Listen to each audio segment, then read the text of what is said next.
Saludos de Cristo para usted, hermano y hermana. Bienvenido, bienvenida a Escuela Sabática Profundizada. Soy Enoc Martín con ustedes en la lección 11 de qué manera vivir la esperanza adventista. Nuestro primer tema de análisis se llama el reino de gracia y el reino de gloria. Estos dos reinos los menciona la Biblia. El primero en Hebreos capítulo 4, el verso 16, donde dice el trono de la gracia. Si hay trono, hay rey, y si hay rey, hay reino.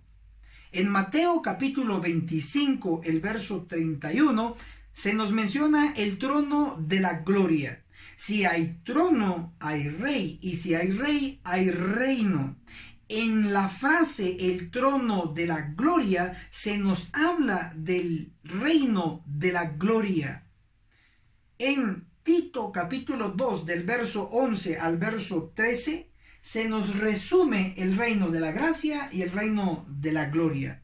El espíritu de profecía en el libro El conflicto de los siglos, en el capítulo 20, titulado Luz a través de las tinieblas, en la página 395, nos dice: el reino de la gracia es presentado por San Pablo en la epístola a los Hebreos, y se cita Hebreos capítulo 4, el verso 16. Asimismo, el trono de la gloria representa el reino de la gloria, y se cita Mateo capítulo 25, el verso 31. Tanto la Biblia como el espíritu de profecía nos habla del reino de la gracia y el reino de la gloria. ¿Cuándo empezó el reino de la gracia? La respuesta es inmediatamente después que el hombre cayó en pecado y fue restablecido con la muerte de Cristo en la cruz del Calvario. Por lo tanto, hoy vivimos en el reino de la gracia. Por eso, cuando se comete pecado y el que lo confiesa y se aparta de el pecado, recibe perdón. ¿Por qué? Porque vivimos en el reino de la gracia, pero la gracia se va a cerrar. Por eso es vital alejarnos del pecado y dejar de pecar. Pero el reino de la gloria ya empezó o está por empezar. La respuesta es que todavía está en un futuro muy cercano. Mateo capítulo 6, el verso 10, en la oración modelo, dice: venga tu reino. ¿A qué reino se refiere? ¿Al reino de la gracia o al reino de la gloria? No puede estar refiriéndose al reino de la gracia, porque el reino de la gracia ya está, ya llegó. Estamos viviendo en este reino. Por lo tanto, la oración modelo, cuando dice venga tu reino, hace referencia al reino de gloria. Eso se puede confirmar con el libro Discurso Maestro de Jesucristo, en el capítulo El Padre Nuestro, en la página 92, en el subtítulo Venga tu reino, nos comenta: los discípulos de Cristo esperaban el advenimiento inmediato del reino de gloria. Pero al darles esta oración, Jesús les enseñó que el reino no había de establecerse entonces. Habían de orar por su venida como un suceso todavía futuro. Entonces el Padre Nuestro, cuando dice venga tu reino, hace referencia al reino de gloria que todavía está en un futuro muy cercano. Leamos el discurso maestro de Jesucristo, el capítulo El Padre Nuestro, en la página 93 nos dice: pero el establecimiento completo del reino de su gloria no se producirá hasta la segunda venida de Cristo a este mundo. Obsérvese que hablando del reino de la gloria, dice que el reino de la gloria será completo hasta la segunda venida de Cristo. No está diciendo que el reino de la gloria va a empezar en la segunda venida de Cristo. No está diciendo eso. Está diciendo que el reino de la gloria será completado en la segunda venida de Cristo. Por lo tanto, el reino de la gloria debe establecerse antes de la segunda venida de Cristo, para que en la segunda venida de Cristo se complete el reino de gloria. Veamos lo que Dios ha querido en cuanto al reino de gloria. Para ello podemos leer Éxodo capítulo 19, el versículo 6. Y vosotros seréis mi reino de sacerdotes y gente santa. Esto di a los israelitas. Esto es el reino de gloria que él quiso iniciar con el pueblo de Israel, pero no lo logró, porque el pueblo fue rebelde. Ahora veamos qué dice el espíritu de profecía sobre este suceso. Para ello vamos a leer Profetas y Reyes en la página 14. Profetas y Reyes en la página 14. El capítulo La Viña del Señor dice: a medida que aumentase el número de los israelitas, debían ensanchar sus términos hasta que su reino abarcase el mundo entero. ¿Qué reino? El reino de gloria. Ojo, pero el Israel antiguo no cumplió el propósito de Dios. Si no lo cumplió, ¿quién lo va a cumplir? El mismo libro, Profetas y Reyes, en la página 526, el capítulo 59, la casa de Israel, dice: lo que Dios quiso hacer en favor del mundo por Israel, la nación escogida, lo realizará finalmente mediante su iglesia que está en la tierra hoy. Dios quiso iniciar el reino de gloria con el Israel antiguo. No lo logró porque se alejaron de él, fueron rebeldes, estuvieron en pecado y no se arrepintieron. Por lo tanto, Dios no logró establecer el reino de gloria con el Israel antiguo, pero la inspiración está diciendo que lo que no logró con el Israel antiguo, lo logrará con la iglesia de hoy. ¿Y quién es la iglesia de hoy? La iglesia adventista del séptimo día. Y la iglesia adventista existe antes de la segunda venida de Cristo. Por eso decimos que el reino de gloria se va a establecer inicialmente antes de que Cristo venga, y se completará cuando Cristo venga en su segunda venida.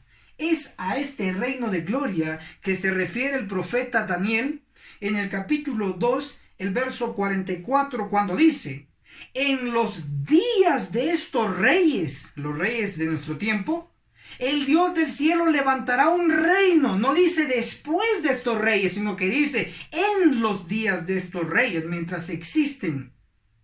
Es el reino de gloria antes de la segunda venida de Cristo. Y es este mismo reino de gloria que hace referencia a Mateo capítulo 24, el verso 14. Y será predicado el evangelio del reino. ¿Qué reino? El de gloria. Por testimonio a todas las naciones, y entonces, ¿qué va a venir? El fin, y con ello la segunda venida de Cristo. Pero obsérvese que antes de la segunda venida de Cristo tiene que haber un reino y un evangelio predicando a todas las naciones. Por eso decimos bíblicamente que el reino de gloria se establecerá antes de la segunda venida de Cristo y se completará en la segunda venida de Cristo. Alístese como un súbdito del reino. Amén. Nuestra segunda sección de análisis se titula La resurrección especial de adventistas del séptimo día. Analizaremos las dos resurrecciones más comunes y más conocidas en nuestro medio. La primera está registrada en Primera de Tesalonicenses capítulo 4, el verso 16 y el verso 17. A esta resurrección le llamamos la primera resurrección general, donde únicamente resucitarán buenos o muertos en Cristo. Justo iniciarán los 1000 años y al terminar los 1000 años ocurrirá la resurrección de Apocalipsis capítulo 20, el verso 5, donde resucitarán únicamente malos o impíos. A esta resurrección le conocemos como la segunda resurrección general. Pero obsérvese que entre la primera resurrección general y la segunda resurrección general hay un espacio de 1000 años. Es decir, los buenos de la primera resurrección y los malos de la segunda resurrección no resucitan juntos, resucitan separados, y los separa un tiempo de 1000 años. Eso creo que lo tiene claro en su mente. Pero esto ayudará a comprender la resurrección de Daniel capítulo 12, el verso 2, donde dice: y muchos de los que duermen en el polvo de la tierra serán despertados. Ojo, unos para vida eterna, es decir, buenos, y otros para vergüenza perpetua, es decir, malos.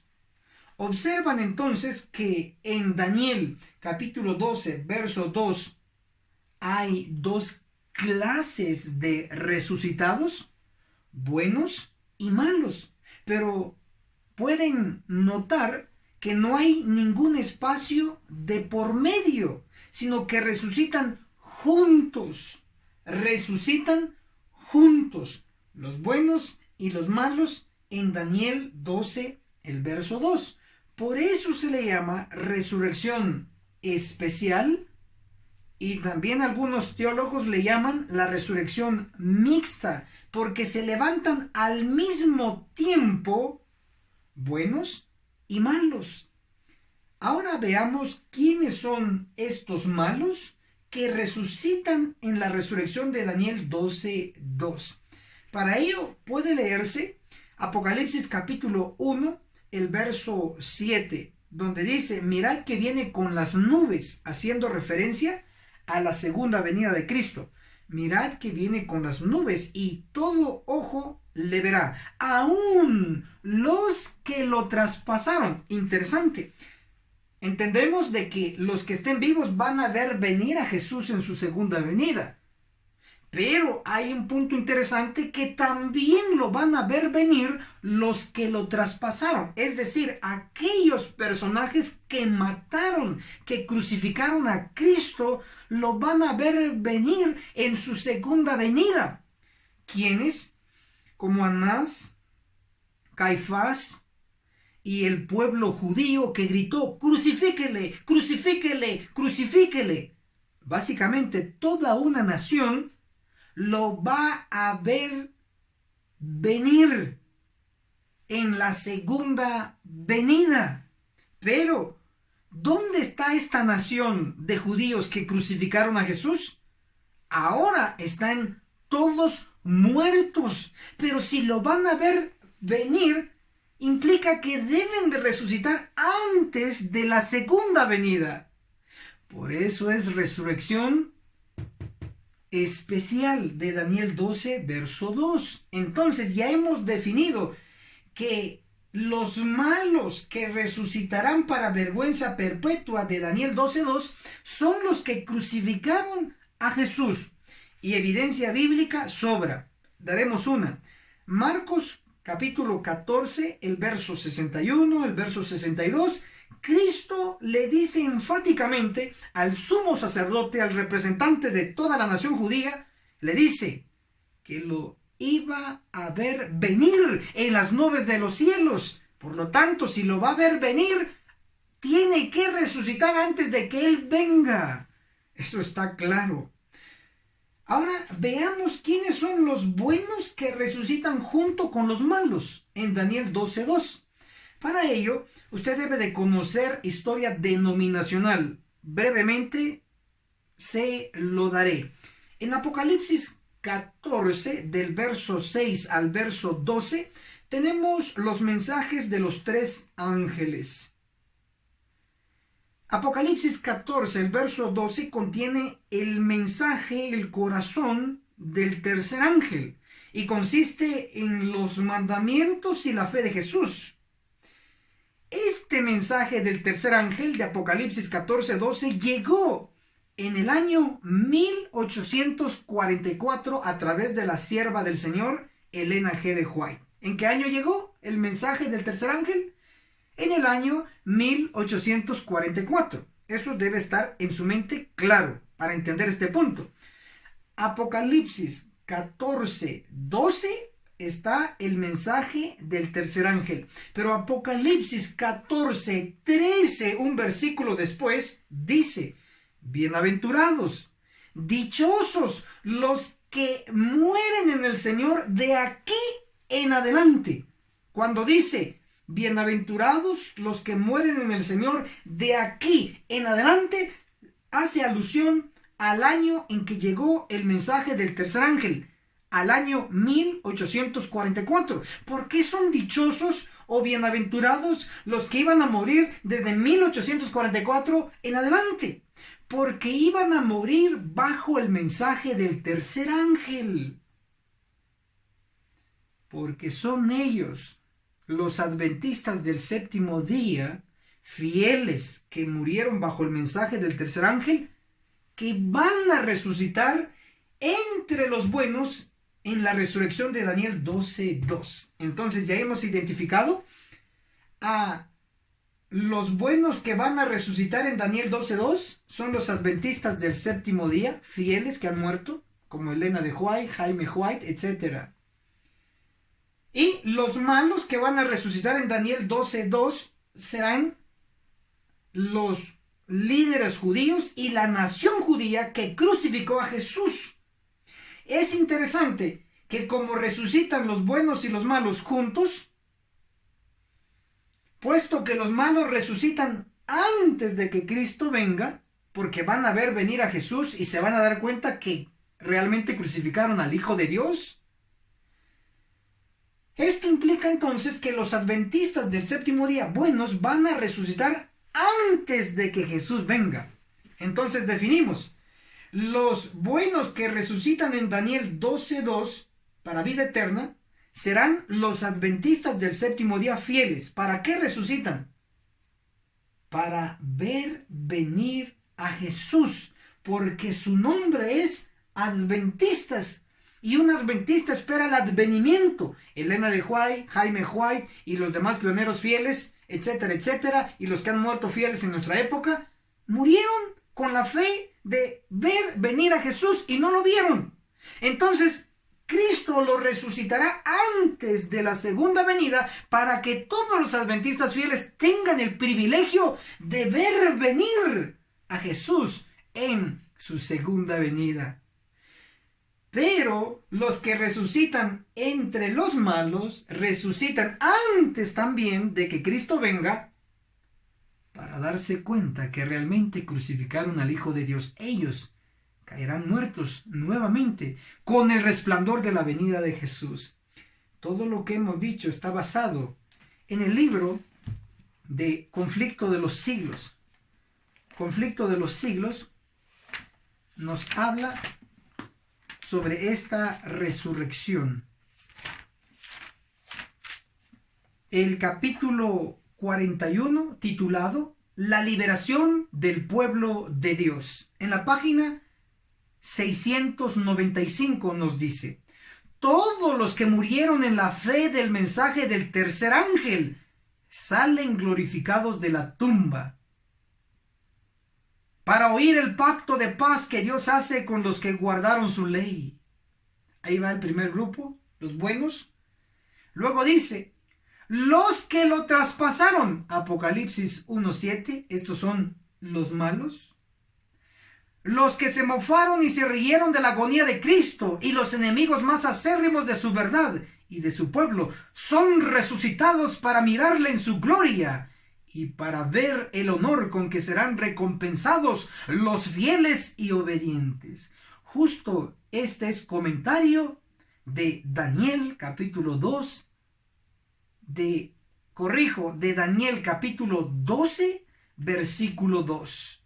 Los sepulcros se abren y muchos de los que duermen en el polvo de la tierra serán despertados, unos para vida eterna y otros para vergüenza y confusión perpetua. Está claro que en la resurrección de Daniel 12:2 resucitarán entre los buenos, adventistas del séptimo día, para vida eterna, y entre los malos para vergüenza perpetua, toda la nación judía que crucificó a Jesús, incluyendo a sus líderes. Será terrible, pero bienaventurados los adventistas fieles que han muerto y están muriendo en nuestro tiempo, pero bajo el mensaje del tercer ángel, obedientes y fieles. Amén.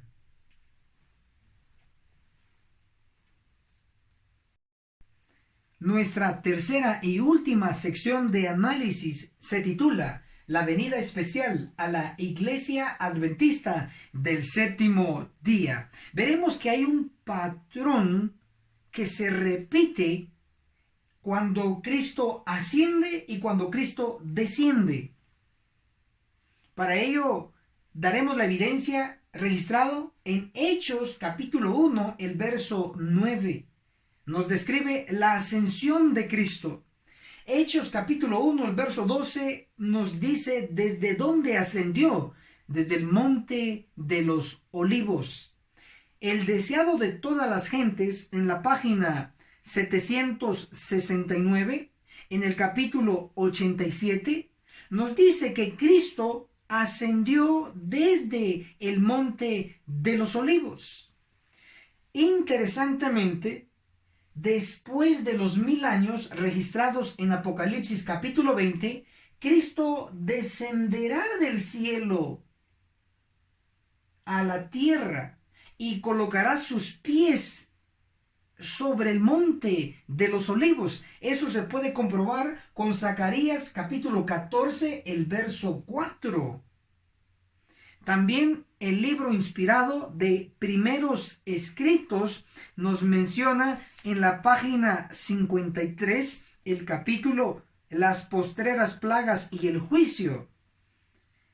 Es al fin de los 1000 años cuando Jesús se para sobre el monte de las olivas. Después de los 1000 años, Él desciende sobre el monte de los olivos. El patrón es que Cristo, cuando asciende, lo hace desde el monte de los olivos. Y Cristo, cuando desciende, lo hace en el monte de los olivos. Ese es el patrón.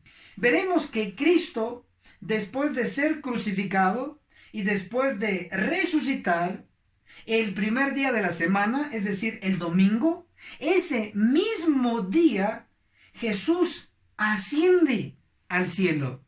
Eso se comprueba con San Juan capítulo 20, el verso 17, cuando Cristo le dijo a María: subo a mi Padre, a vuestro Padre. Subo es ascensión. ¿Cuándo? El primer día de la semana, el domingo, justo cuando Él resucitó. Pero San Juan capítulo 20, el verso 19 nos dice: ese mismo día, el primer día de la semana, es decir, el domingo, Jesús le apareció a los discípulos. Quiere decir que Jesús ascendió y descendió el mismo día, el primer día de la semana. Lo comprobaremos también con el libro Primeros Escritos, el capítulo La resurrección de Cristo, en la página 187.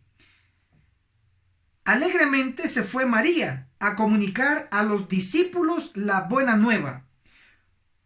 pronto ascendió Jesús a su Padre para oír de sus labios que aceptaba el sacrificio. Está diciendo que subió, ascendió Cristo. El mismo día regresó y se mostró a sus discípulos. El mismo día, primer día de la semana, domingo, Cristo asciende al cielo. Y el mismo día, primer día de la semana, domingo, Cristo desciende. ¿Desde qué lugar ascendió? Según el patrón, desde el monte de los olivos. ¿A qué lugar descendió? Descendió al monte de los olivos. Ese es el patrón. Ahora, veremos que hay una profecía que señala que Cristo nuevamente descenderá a la tierra. Y la profecía lo encontramos en Isaías capítulo 59, el verso 20, donde dice: el Redentor vendrá, es decir, descenderá a Sión. Isaías 59, 20, el Redentor es Cristo. ¿Pero qué representa Sión? Isaías 51, 16 dice la última parte: Sión, pueblo mío, eres tú. Interesantemente entonces, Cristo vendrá a Sión. Lo que interpretado es que Cristo vendrá a la iglesia, a su pueblo, a la iglesia adventista del séptimo día.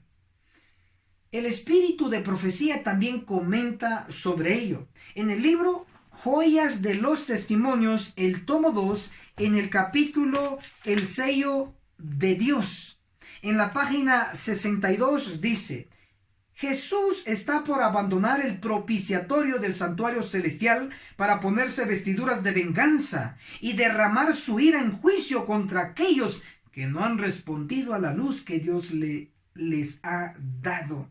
Esta cita nos está advirtiendo que Cristo va a abandonar el santuario celestial, específicamente el lugar santísimo, y se pondrá vestiduras de venganza. ¿Para qué? El mismo libro Joya de los Testimonios, tomo 2, el capítulo El sello de Dios, en la página 64 nos dice: las cifras que suben velozmente demuestran que está por llegar el tiempo de la visitación de Dios. Aunque le repugna castigar, castigará sin embargo, y lo hará prestamente.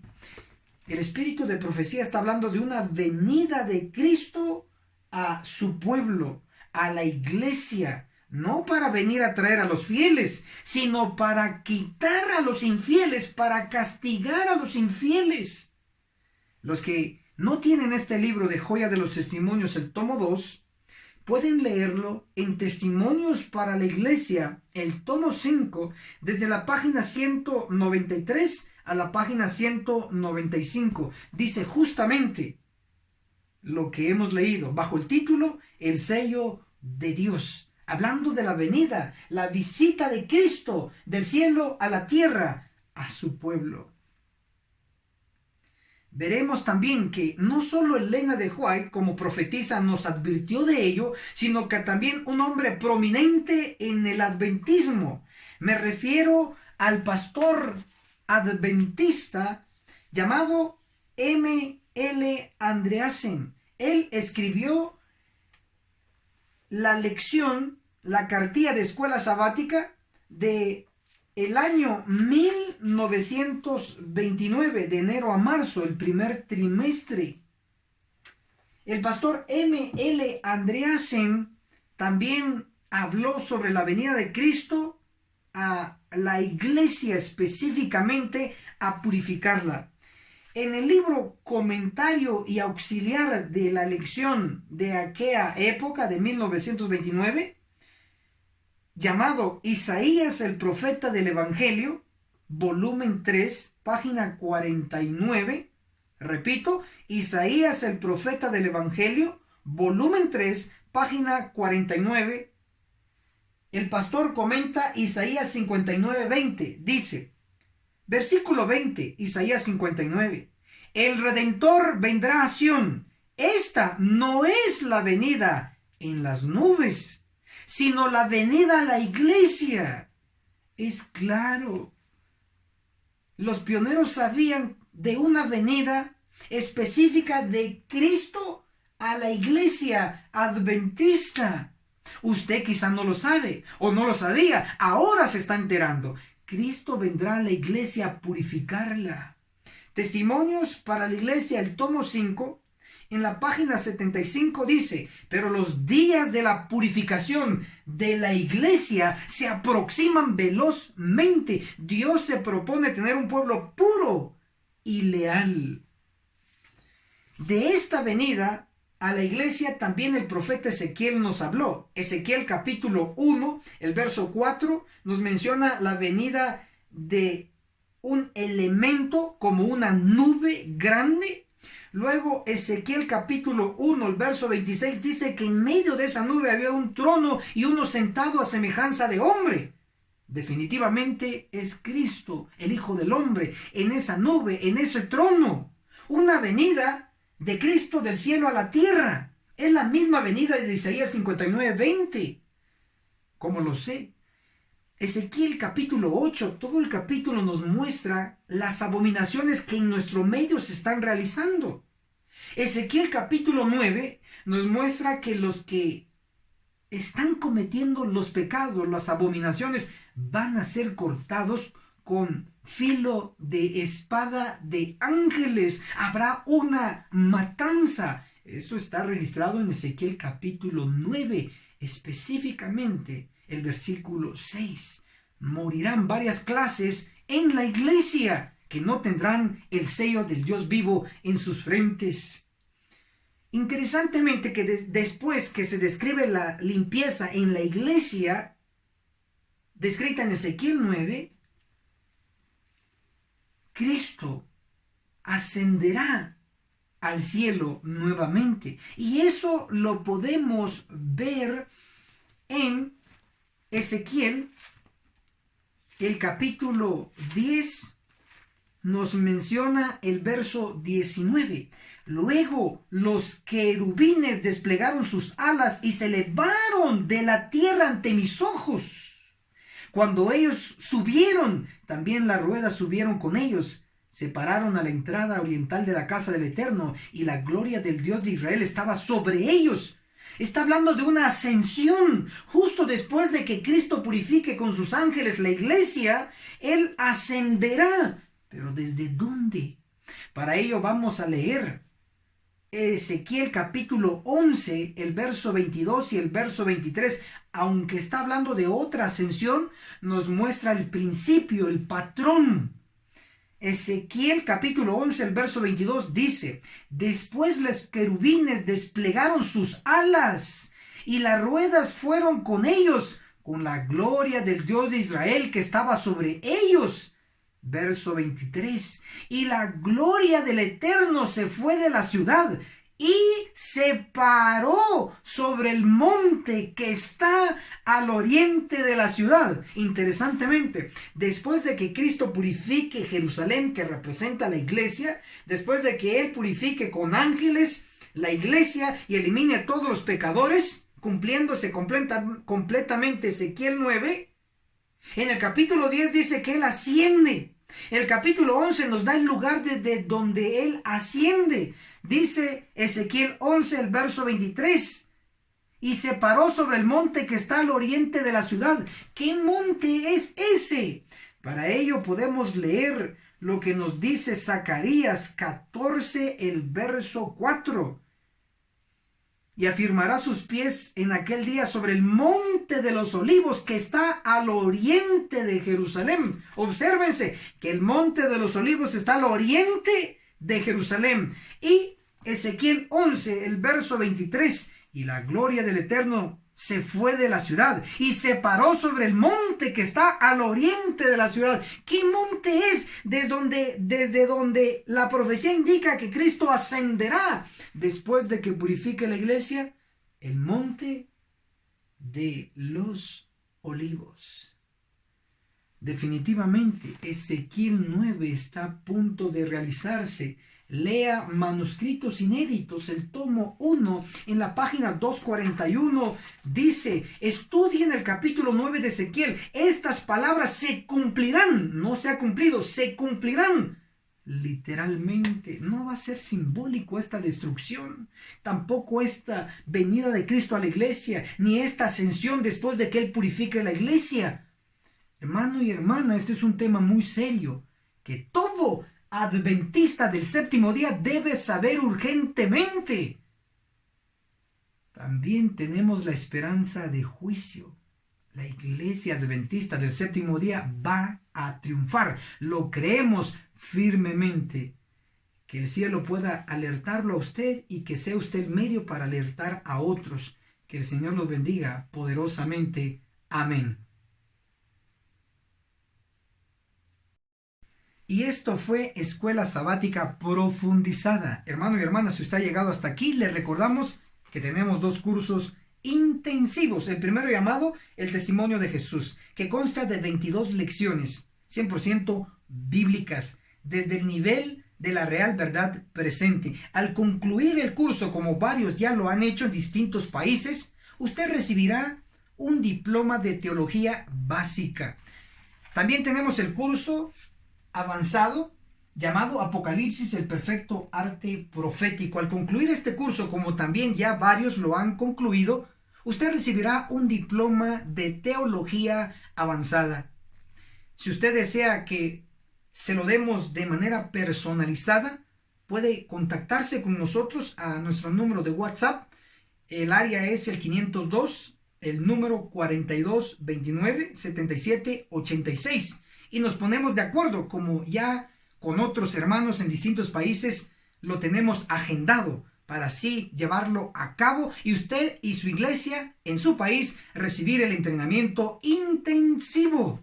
También le recordamos que si usted quiere recibir una notificación cuando subimos videos nuevos a nuestro canal, por favor busque nuestro canal, Enoch Martín, y dele clic a la campanita allí, dele clic y usted recibirá notificaciones cuando subimos un video nuevo. También, si usted no se ha suscrito a nuestro canal, dele clic donde dice suscribirse, clic, y usted tendrá varias ventajas en nuestro canal. También, si le gustó este video, dele like, dele me gusta, y si no le gustó, dele dislike. Que el Señor lo pueda bendecir poderosamente y recuerde hacer el bien a todos. Comparta el video para que todos podamos ser bendecidos. Hasta la próxima.